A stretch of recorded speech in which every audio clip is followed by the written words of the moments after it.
Qardaşlar, ən birinci Allahdan rəhmət istəyirik qardaşımız üçün. Allah onu bağışlasın.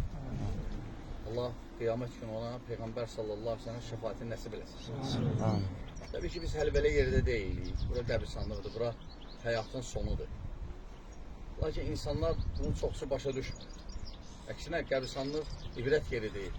Ona görə Peyğəmbər sallallahu aleyhi ve sellem baxmayaraq birinci qadağan eləmişdi.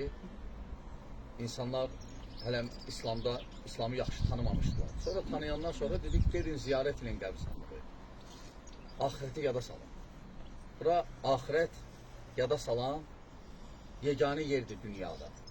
Qəbristanlıq. Ona görə bura gələn ibrət almalıdır, dərs almalıdır, bilməlidir ki, həyat fanidir.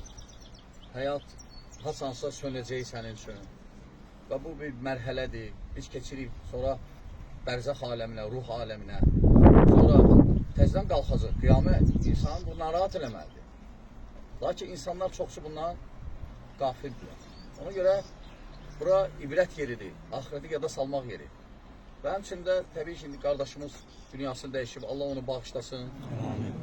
Allah əhlinə də səbir versin. Allah ümumən müsəlmanlara, ölən müsəlmanlara hamısına rəhmət eləsin.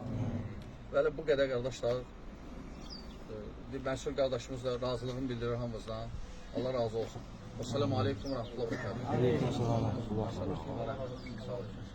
Səbir versin. Görüşün burada dağılışaq.